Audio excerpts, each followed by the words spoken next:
जय हिंद मित्रांनो, तुम्हा सर्वांना प्रजासत्ताक दिनाच्या खूप खूप शुभेच्छा. आज 26 जानेवारी आहे व आज आपण आपला 77वा प्रजासत्ताक दिन साजरा करत आहोत. 26 जानेवारी 1950 साली भारतामध्ये संविधान लागू करण्यात आलं होतं व त्याचं औचित्य साधून दरवर्षी भारतात 26 जानेवारी हा दिवस प्रजासत्ताक दिन म्हणून साजरा केला जातो. व 26 जानेवारीच्या पूर्वसंध्येला पद्म पुरस्कार सुद्धा जाहीर केले जातात व यंदाच्या पद्म पुरस्कारांची सुद्धा घोषणा झाली. तर आपण आपल्या प्रश्नांची सुरुवात पद्म पुरस्कारापासूनच करणार आहोत. पहिला प्रश्न पहा, 2026 साठीचा पद्मविभूषण पुरस्कार किती व्यक्तींना जाहीर झाला? तर यंदा 2026 मध्ये पद्मविभूषण पुरस्कार हा एकूण 5 व्यक्तींना जाहीर झाला आहे. विजेत्यांची नावे सुद्धा नोट करून घ्या. यात धर्मेंद्र यांना कला क्षेत्रासाठी मरणोत्तर हा पुरस्कार जाहीर झाला. धर्मेंद्र हे महाराष्ट्राचे होते. व्ही.एस. अच्युतानंदन यांना सार्वजनिक कार्यासाठी हा पुरस्कार जाहीर झाला असून त्यांना सुद्धा मरणोत्तरच हा पुरस्कार देण्यात आला आहे. ते केरळ या राज्याचे होते. के.टी. थॉमस यांना सार्वजनिक कार्यासाठी हा पुरस्कार देण्यात आला. ते सुद्धा केरळचेच आहेत. पी. नारायण यांना साहित्य आणि शिक्षण या क्षेत्रात हा पुरस्कार देण्यात आला. ते सुद्धा केरळचेच आहेत. व एन राजम यांना कला क्षेत्रासाठी हा पुरस्कार मिळाला असून ते उत्तर प्रदेश राज्याचे आहेत. हे पाचही नावे आपल्याला लक्षात ठेवायची आहेत. तसेच ते कोणत्या क्षेत्रातील आहेत व कोणत्या राज्यातील आहेत. यंदा पद्मविभूषण पुरस्कारातील 3 व्यक्ती हे केरळ याच राज्याचे आहेत. आता हे झाले पद्मविभूषण पुरस्कार. आता पद्मभूषण पुरस्कारावर आधारित प्रश्न पहा. खालीलपैकी कोणाला 2026चा पद्मभूषण पुरस्कार जाहीर झाला? तर आता 2026 मध्ये अलका याग्निक, पियुष पांडे व उदय कोटक या तीनही व्यक्तींना पद्मभूषण पुरस्कार जाहीर झालेला आहे.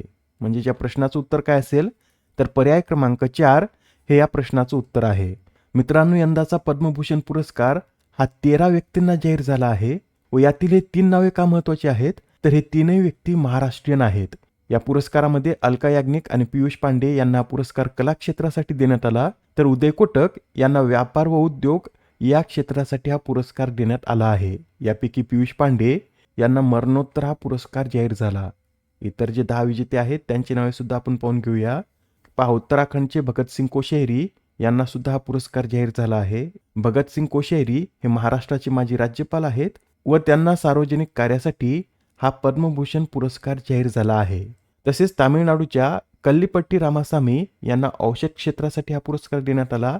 केरळच्या मामुटी यांना कला क्षेत्रासाठी हा पुरस्कार मिळाला. अमेरिकेच्या डॉक्टर नोरी दत्तात्रेय डू यांना औषध क्षेत्रासाठी हा पुरस्कार देण्यात आला. सामाजिक कार्यासाठी एस.के.एम. मेलानंदन यांना हा पुरस्कार मिळाला. कला क्षेत्रासाठी शतावधानी आर गणेश, सार्वजनिक कार्यासाठी झारखंडच्या शिबू सोरेन यांना सुद्धा हा पुरस्कार मरणोत्तर देण्यात आला. सार्वजनिक कार्यासाठीच व्ही.के. मल्होत्रा यांना सुद्धा हा पुरस्कार मिळाला आहे. वेल्लापट्टी नटेसन आणि विजय अमृतराज यांचा सुद्धा यात समावेश आहे. या 13 पुरस्कारामध्ये 2 अमेरिकन नागरिक आहेत. यांची नावे सुद्धा लक्षात ठेवा. आणि आता पद्मश्री पुरस्कारावर आधारित प्रश्न पहा. 2026चा पद्मश्री पुरस्कार एकूण 113 व्यक्तींना जाहीर झाला, तर यात किती महाराष्ट्रीयन व्यक्तींचा समावेश आहे?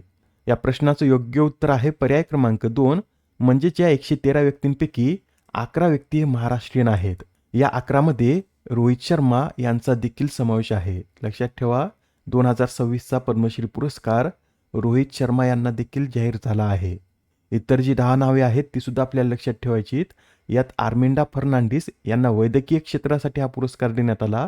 अशोक खाडे व्यापार आणि उद्योग, भिकल्या लाडक्या धिंडा कला, जनार्दन बापूराव बोटे सामाजिक कार्य, जुजारवाशी विज्ञान आणि अभियांत्रिकी, माधव रंगनाथन कला, रघुवीर तुकाराम खेडकर कला, सतीश शहा कला, सत्यनारायण नुवाल व्यापार व उद्योग, तर श्रीरंग देव बालाड यांना कृषी क्षेत्रासाठी हा पुरस्कार जाहीर झालेला आहे. व यंदाचे जे पद्म पुरस्कार आहेत ते शॉर्टमध्ये आपण पाहून घेऊया. यंदा एकूण 5 जणांना पद्मविभूषण, 13 पद्मभूषण, तर 113 व्यक्तींना पद्मश्री पुरस्कार मिळाले असून यंदा 131 व्यक्तींना पद्म पुरस्कार देण्यात येणार आहेत. या 131 मध्ये 19 महिला, 6 परदेशी नागरिक व 16 मरणोत्तर पुरस्कारांचा देखील समावेश आहे. व यंदाच्या पद्म पुरस्कारात सर्वाधिक पद्म पुरस्कार कोणत्या राज्यातील व्यक्तींना देण्यात आले आहेत? तर सर्वाधिक पद्म पुरस्कार हे महाराष्ट्र राज्यातील व्यक्तींना देण्यात आले आहेत.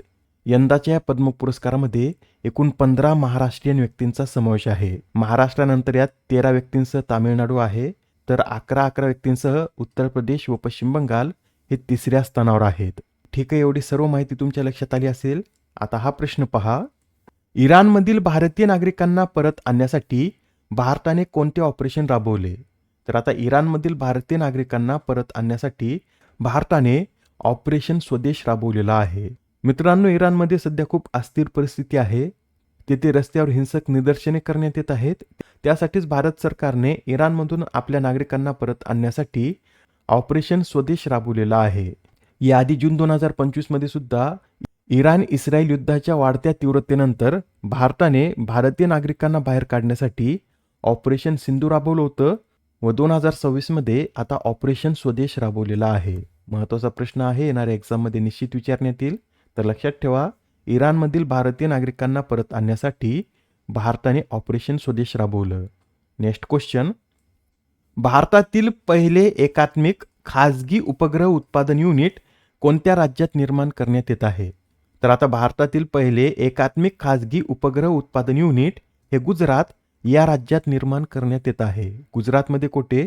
तर गुजरातमधील सानंद येथील खोराज येथे हे युनिट स्थापन करण्यात येणार आहे व नुकतीच आता या प्रकल्पाची पायाभरणी करण्यात आली. हा प्रकल्प कोणत्या नावाने ओळखला जाईल?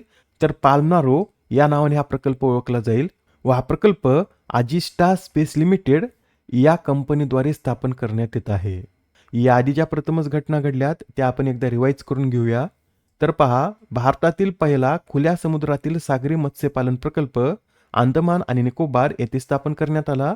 भारताचा पहिला सार्वभौम AI पार्क तामिळनाडूमध्ये स्थापन करण्यात आला. भारतातील पहिली सौर ऊर्जेवर चालणारी ATM व्हॅन ही त्रिपुरामध्ये सुरू करण्यात आली. भारतातील पहिला जैव हॅपी जिल्हा हा केप पेन्नोर ठरला. पारंपरिक टपाल सेवा बंद करणारा पहिला देश हा डेन्मार्क आहे व रोलिंग बजेट लागू करण्याची घोषणा करणारं पहिलं राज्य हे मध्य प्रदेश राज्य आहे. आता हा प्रश्न पहा काय म्हणतो. महाराष्ट्राच्या उत्तर पश्चिम घाटात सापडलेल्या सिसिलियनच्या प्रजातीला काय नाव देण्यात आले? तर आता महाराष्ट्राच्या उत्तर पश्चिम घाटात एक सिसिलियन प्रजाती सापडली असून या प्रजातीला गेगेनोपिस वाल्मिकी असं नाव देण्यात आलं आहे. बरं, हा सिसिलियन काय आहे? तर हा पाय नसलेला एक उभयचर प्राणी असतो आणि तो जमिनीखाली राहतो. याची नवीन प्रजाती ही आता उत्तर पश्चिम घाटात सापडली असून त्या प्रजातीला गेगेनोपिस वाल्मिकी हे नाव देण्यात आलं. व या प्रजातीला हेच का नाव देण्यात आलं? तर शोध स्थळाजवळ महर्षी वाल्मिकी यांचं मंदिर होतं व त्यासाठी वाल्मिकी यांच्या नावावरून याला गेगोनोपिस वाल्मिकी असं नाव देण्यात आलं आहे. आता हा प्रश्न पहा काय म्हणतो. इलियास पाशा यांचे नुकतेच वयाच्या 61व्या वर्षी निधन झाले, तर ते कोणत्या खेळाशी संबंधित होते? तर हे जे इलियास पाशा आहेत हे फुटबॉल या खेळाशी संबंधित होते. पाशा यांनी 1987 साली नेहरू कपमध्ये बल्गेरिया विरुद्ध भारताकडून पदार्पण केलं होतं. त्यानंतर त्यांनी 8 आंतरराष्ट्रीय सामने खेळलेत, ज्यात 2 नेहरू कप, सॅप गेम्स आणि 1992च्या आशियाई कपचा समावेश होतो. व ते संतोष ट्रॉफीमध्ये कोणत्या संघाकडून खेळत? तर ते संतोष ट्रॉफीमध्ये कर्नाटक या संघाकडून खेळत. नेक्स्ट क्वेश्चन पहा. ICCने 2026च्या T20 विश्वचषकात बांगलादेशाला वगळून कोणत्या देशाचा समावेश केला आहे? मित्रांनो, IPL मध्ये बांगलादेशी खेळाडूंना न खेळू दिल्यामुळे बांगलादेशने भारतामध्ये जो T20 विश्वचषक होणार आहे त्यात आपले सामने भारतात होऊ नये अशी मागणी ICCला केली होती. पण ICCने ही मागणी अमान्य करून बांगलादेशलाच आता या T20 विश्वचषकातून बाहेर काढला आहे. बांगलादेश ऐवजी आता स्कॉटलँड हा या T20 विश्वचषकाचा हिस्सा असणार आहे. Next question. Brand finance global 500च्या अहवालानुसार कोणता ब्रँड हा जगातील सर्वात मौल्यवान ब्रँड ठरला आहे? तर आता या अहवालानुसार ॲपल हा ब्रँड जगातील सर्वात मौल्यवान ब्रँड ठरला आहे. 2025 साठी $574.5 अब्ज मूल्यांकनासह ॲपलने जगातील सर्वात मौल्यवान ब्रँड म्हणून अव्वल स्थान पटकावलं आहे. बरं, या अहवालानुसार भारतातील सर्वात मौल्यवान ब्रँड कोणता ठरला? तर टाटा ग्रुप हा भारतातील सर्वात मौल्यवान ब्रँड ठरला आहे. टाटा ग्रुप हा $30 अब्ज टप्पा ओलांडणारा पहिला भारतीय ब्रँड देखील आहे व यासच जागतिक टॉप 100 मध्ये स्थान मिळवणारा टाटा ग्रुप हा भारतातील एकमेव ब्रँड आहे. जागतिक स्तरावर टाटा ग्रुपने 60वे स्थान पटकावले आहे. आजच्या सत्रामधील शेवटचा प्रश्न पहा. दरवर्षी राष्ट्रीय मतदार दिवस कधी साजरा केला जातो? तर हा जो राष्ट्रीय मतदार दिवस आहे हा दरवर्षी 25 जानेवारी रोजी साजरा केला जातो. व हा दिवस 25 जानेवारी रोजीच का साजरा केला जातो?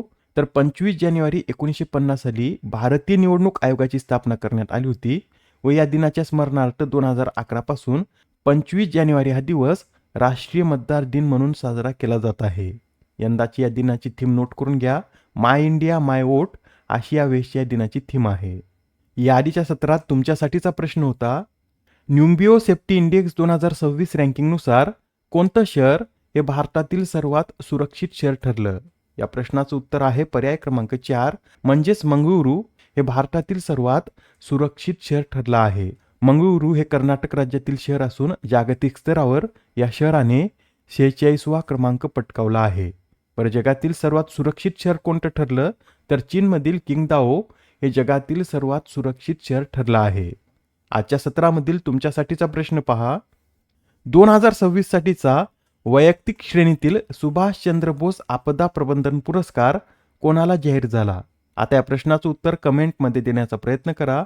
उत्तर चुकलं तरी काय हरकत नाही, कारण ज्यावेळेस तुम्हाला या प्रश्नाचं योग्य उत्तर माहीत होतं त्यावेळेस हा प्रश्न तुमच्या दीर्घ काळापर्यंत लक्षात राहतो. तर आता पुढच्या सत्रात पुन्हा भेटूया. धन्यवाद.